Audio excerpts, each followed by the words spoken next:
What's up, peeps? I am back. We're here to review the final Back to the Future movie. I don't know why I was about to say Ghostbusters, but Back to the Future Part 3, which came out like a year after, like right after Back to the Future Part 2 in 1990. This is one that I don't see as much people talk about. I think it's well liked. A lot of people like the trilogy well enough. It's just, because we always talk about the first one, because the first one's instrumental and how iconic it is. And then the second one, a lot of people reference a lot more.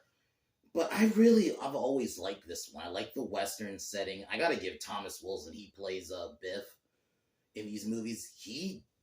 The way he's able to play like these different versions of himself in these movies is great. Especially in this one, like I didn't even recognize it was that guy. Like when I first watched this movie, I'm like, that's fucking Biff. Like I didn't recognize him, and there's scenes where he's kind of bumbling, but he was straight up a bad guy. He was trying to kill Doc. He was a robber. He wasn't just like a bumbling like asshole, which essentially that's what Biff is in some of those movies, but in the other movies. But I really all around enjoyed the setting. I thought Clara was a nice addition to the franchise, even though it was like the last movie, because sometimes it's kind of hard to add a new character in like the last movie, because especially when you know it's gonna be the last movie, and they somehow were able to make it work, and she felt like it's almost like it's when you're able to like add a character, but you're able to add a character, but they've been there the entire time. It's done so well. So the premise is Marty has to go back to 1885 because he learns that Doc gets killed by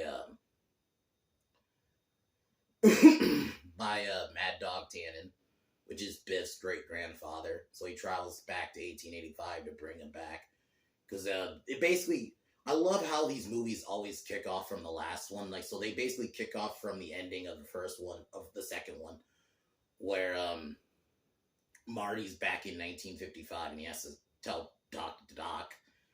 They get the DeLorean ready. He travels back, and we kind of get the scene. I'm just kind of doing a quick little thing before I go into the whole review. But you get like that scene where he confronts Mad Dog at like the Western. And obviously, most Westerns, you gotta always have the big bar fight. And then you got like the chase, and then he meets up with Doc again. And basically, they have to use the steam engine. And once again, they know how to explain the rules and stick to them very well with the time travel. It's not confusing. They basically explain it in the scene of how they're going to use the steam, because they apparently, because they're back in time, you couldn't just get gas like that. So they have to basically use a train to propel them to 88 miles per hour to get Marty back. And then while this happens, Doc falls in love with a girl named Clara. He ends up saving, and then Marty. Sorry, I don't know why I fucking fumbled there for a second. Marty gets challenged by Mad Dog to a shootout, like kind of like in the Old West where you got the one-on-one duel,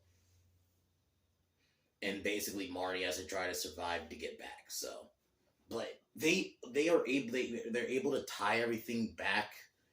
It was cool it's always cool to see in these movies. I gotta give these actors credit. They play like different versions of themselves. Even Michael J. Fox, like even in the last movie, he played a different version of himself.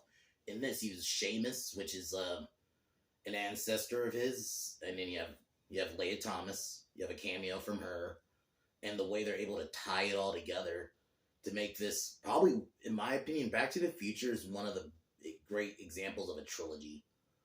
That will definitely be a video down the line, like a greatest trilogies, and this would have to be up there, but I'll talk about that more in the end.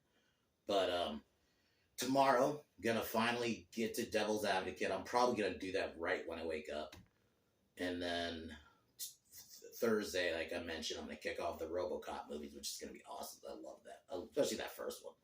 But talk about that when we get there. So I'm gonna kick off the review now. Let's get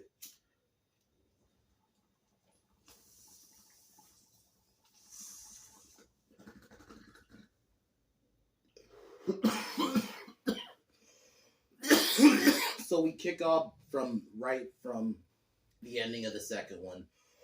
You get a scene of like Marty trying to tell Doc that he's from the future, but back from the future, and Doc doesn't initially believe him, but eventually he gets him to believe. And from the letter that is left from Doc from 1885, you kind of get they are always great together. The one thing about this trilogy, the constant Michael J. Fox and Christopher Lloyd's chemistry is fucking great, man. Every scene they are in together, it's just money. But so they Doc dresses up Marty like he's like a cowboy because he has to fit in.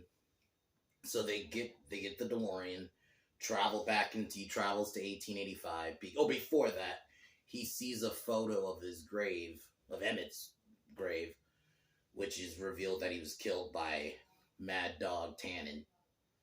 So he initially wasn't going to go back because Doc wanted to stay. That was the initial thing, but Marty decides he has to go back to bring him back so he doesn't die. So he gets to 1885, and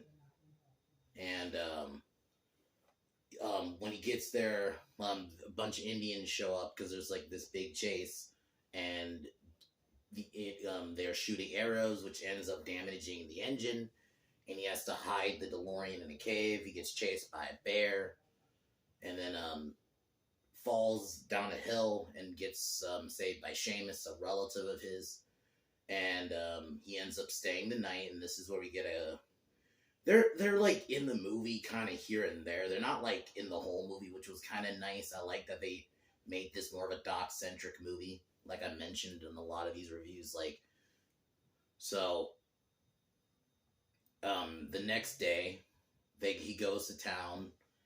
You get the scene where, kind of like the callback to the other movies, where he's at a bar, he's at a restaurant, and this is where he's confronted by Biff. And I remember even rewatching this again today, I was like, my God, they really did a good job with Thomas Wilson, man, making him not look like, I didn't recognize him as Biff. I was like, he looks like literally completely different. Because they even did the same trope where they think he's Seamus. And I love how fucking Marty picked the name Clint Eastwood. It's so fucking funny. Throughout the film, they reference it. It's so fucking hilarious. So, we get a chase. And they end up catching Marty, and they're about to hang him. Doc saves him. And they realize they can't get Marty back in time because there's gas, but they can't just like get it like they can at a gas station. So Doc basically has like, you kind of have like that same like in the other movies where he builds like an outline of what he's gonna do to get Marty back. It's always great. The banter just between the two is awesome. And I like the Western setting. I thought it was always nice that they did 1955 in the first movie. They did the future, or 2015 last movie, and then now we're back in the West. And so Doc explains they're gonna have to use the train tracks because the train is the only thing that can go up to 88. Because without gas, they can't go up to.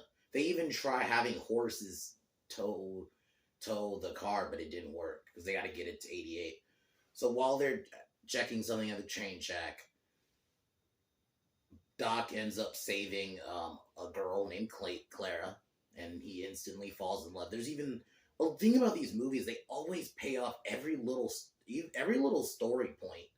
In all the movies, they always pay it off because Doc was talking about earlier how he doesn't believe he can just instantly fall in love, and then bam, it happens. And their chemistry is really good, and I thought she was a solid add-on for a character that's just added on in this movie. So he drops her. he drops her off, and you can clearly tell there's an attraction growing. Then the next day, Doc does a trick, like a experiment of how they're gonna get Marty back, and basically gonna have Marty in a train. They're gonna use the train to propel the DeLorean, and after testing that out, Clara comes by and basically asks him to come to because there's gonna be like a festival that night. So he agrees to go. Later that night, they kind of meet up. But while this happens, Mad Dog and his gang plan to kill Doc. Like the thing about these movies is, like, yeah, they're good for kids, but yeah, he's literally talking about killing a dude. Like, these movies, and they do reference some adult stuff, so, like, I don't know what happened. Like, they were able to make movies, like, for everybody where, because, like, yeah, kids could watch the Back to the Future movies, but I would also say so can adults. It's not just, like, it's kiddie or, overly adult either. But, the Sheriff Strickland, which is, you might remember Mr. Strickland, the teacher, threatened to basically execute them if they don't leave their guns. But Mad Dog has a minigun, tries to take Doc hostage, but Marty manages to save him. And Mad Dog challenges Marty to a duel. Marty initially doesn't agree, but then Mad Dog calls him Yellow Belly. It basically calls him a coward, because that's like the theme throughout the film. These films is Marty doesn't like being called a chicken. And that leads him to doing something stupid. And Doc even is like, you don't want to agree to the fight because that's, he's basically telling him, foreseeing the future, because something's going to happen later on in the movie. But he agrees to challenge Mad Dog in 3 days, because I think, so that day would be Saturday, so this would be Saturday, and yeah, he challenges him for Monday. So, after that, the next day, Marty goes into town to meet up with Doc, and the town basically is thinking Marty's gonna die. There's even like a joke that the tailor guy is like making his suit for his coffin, and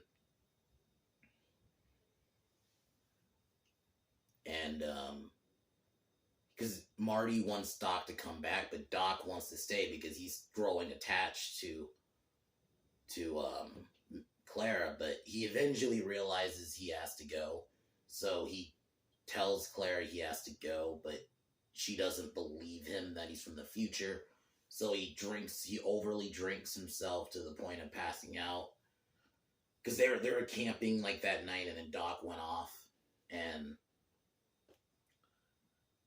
then Marty comes and tries to wake him up, but then Mad Dog and his gang show up, call out Marty, and basically are challenging him. And even the people in the bar calling him chicken and saying, you gotta go out there. Marty and Doc try to go out through the back, but Doc ends up getting captured, so Marty has to save him. He ends up taking the challenge, and we're deciding not to, and then seemingly Mad Dog shoots him, but it turns out he had like a steel thing under him, and then throws it he knocks Mad Dog out into the manure, and then, yeah, Mad Dog and his gang get arrested. Then Marty and Doc have to you have a moment between Marty and Seamus. I think, yeah, Marty gives him the gun to sell, like, so he can make himself some money. They go to the train. They end up hijacking a train. Then we get to the DeLorean. While this is happening, Clara is initially going to get on a train somewhere, but she decides to get off because she wants to see Doc. And she goes back and finds him because she realizes everything he said is true. She ends up finding the train while it's in motion. She gets on it, and Doc and her basically proclaim their love for each other. While this is happening, Claire ends up like, getting in danger and Doc tries to save her, but he ends up nearly falling. So Marty has to pass him the hoverboard where Doc and Claire manage to get off, and Marty ends up back in 1985. Everything's back to normal. He finds Jennifer. We see a cameo from his family. And by this point, they barely even showed Crispin Glover in this. Well, not Crispin, his dad. But you see him for like a quick second when Marty gets back in 1985. But besides that, you don't see him for the rest of the movie. You see mostly, Leah Thompson's the only one that came back by this point. Marty wakes up Jennifer, and Jennifer starting to, because she thinks initially everything she saw from the second film is a dream, but no, she realizes it's real. But she has this paper that says you're fired, but then the you're fired slowly disappears. And when Marty gets back, he ends up getting stuck at the train, and he has to jump out, and the DeLorean gets destroyed. And Doc gets back he basically made a new time machine with the locomotive, and he's with Clara, and he shows his kids named Jules and Vern, because that's the thing they connected over was Jules Verne, who's a author, and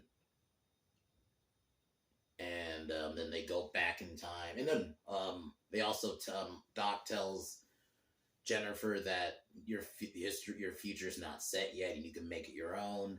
Then we kind of get that classic ending shot where the locomotive zooms off and then flies at the camera, and it concludes the end.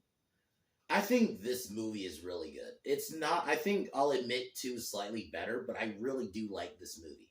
The way they're able to tie everything together, it is what an ending to a trilogy should be. An ending to a trilogy should always be you wrap everything up, every little storyline in a neat little bow, and I think they did it very well in this.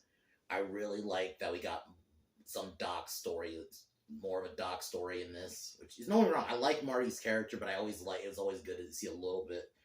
You get a character like Claire that was added on in the last movie that actually fits. And they did a really good job with the Western setting, making you feel like you honestly could take Marty and Doc out, and you take some of like the Back to the Future stuff out. It can almost be its own little Western movie. Like, honestly, I think they did that good of a job getting the aesthetic right. And like I said, always the chemistry between Michael J. Fox and Christopher Lloyd is so good. Like, you could tell like they genuinely care for each other, and the banter between the two is always great. And like I said, they wrapped the story up in a nice little neat bow. And honestly, there is a game out there that basically essentially is Back to the Future 4, but even if I didn't need that game to exist, I'm fine with 3 being it. I think it wraps it up perfectly. I don't want another Back to the Future. Obviously, I wouldn't want it remade, but I wouldn't even want another movie. Like, I just don't really see what else there is to do. Even though, Christopher Lloyd is still doing movies. He was awesome in Nobody. But it's like, I don't need a 4th movie. I think the 3rd one wraps it up perfectly. And if you're gonna do a 4th movie, it should have happened like in the 90s. Not now. But I would give this one, I think I gave the first one a 10. I gave the second one a 9. I think I give this one also a 9. I really liked it. It was solid. It wraps everything up. It's also itself a good story, and it's an awesome addition. I say I'd agree. Back to the Future is one of the greatest trilogies. I don't know what number I would put it at, because Lord of the Rings, even if I'll admit I'm a Lord of the Rings fan, but I'm more of a fan of the movies. But objectively, they're the greatest trilogy of all time. But this would be like 2 or 3, because honestly, all the movies go into each other perfectly, and they wrapped it up perfectly with this film. So, heavily recommend this one, but I recommend all of them. It's a perfect trilogy. Tomorrow I'm going to review Devil's Advocate. Really good movie, and it's not my normal type of movie I review, but Keanu Reeves showing he can hang with someone like Al Pacino in a movie. Especially, this was post-Heat. Al Pacino. And yeah, Al Pacino in like the 90s was, yeah, he did Scarface in the 80s, but I would really say in the 90s, man, Al Pacino was in like everything. And the fact that Keanu Reeves, this is pre-Matrix Keanu Reeves, he showed he can actually do a scene with him and hang with him. And it's just a really well done movie. So, but I'll talk about that tomorrow. But cheers one more time and peace out.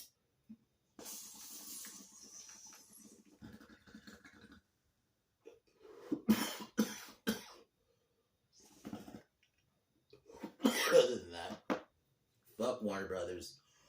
Fuck Disney. Fuck LeBron. Fuck Seth Rogen. Fuck Kevin Smith. And fuck the Biden administration. I'll talk to y'all tomorrow. Peace.